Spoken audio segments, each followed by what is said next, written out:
How do private equity firms create attractive returns? What is private equity?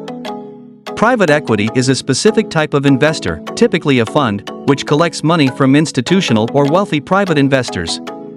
They're looking to invest these funds into a privately held company portfolio to generate attractive returns and returns that are not necessarily correlated to the stock market.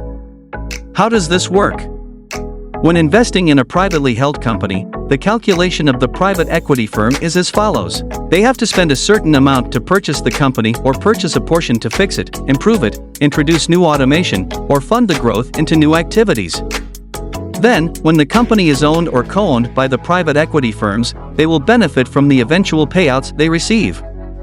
And then, in the end, they will seek to sell the company to recover their investments and preferably make a profit on it. If a private equity firm would sit on a company and not do anything which adds value, then the valuation of that company, let's say we have a valuation at the beginning of 5 million, would probably stay the same. It would still be 5 million at the end. But if we then look at the returns, we will only get, by doing that, an average return. So how can private equity investors get higher returns? They need at least 20% return or even more for these types of investments to be attractive to what they promise their investors. So how can they do that? So there are different ways to do that. Let's say we are investing in a company that, in this case, has 10 million revenues and, let's say, 1 million EBITDA, that's a 10% margin. Then it comes down to how much we will pay for it. And if there is any opportunity to improve the activities of this company, for instance, if we could manage to improve this EBITDA margin, the profit margin, then you can see that the valuation at the exit would be higher because we can generate a higher profit. And if we valued the company using the same method as we entered, the valuation would likely be higher. In that case, we might also have to spend something. So if you want to make improvements, typically, we have to spend something either in CapEx or also, let's say, the company might need some more cash, so this might be needed. Then what about other ways to create value?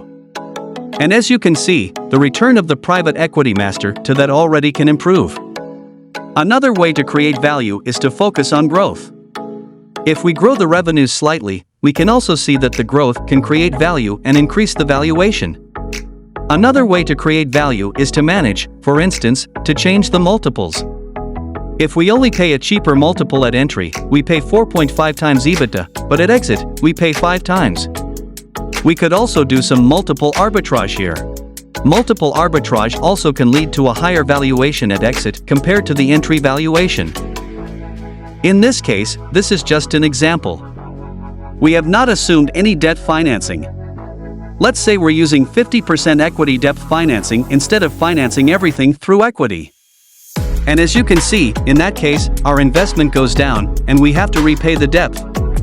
We have time to do that till exit, but that also creates value because now all the upside is to us, and the debt is repaid at the exit, so we can use that effect to push up the value further. The conclusion is private equity investors. They seek to create value by either triggering growth, and they seek to implement operational improvement, they seek to improve the valuation multiples, and they seek to obtain a decent amount of leverage. They were supposed to deliver attractive returns to their investors.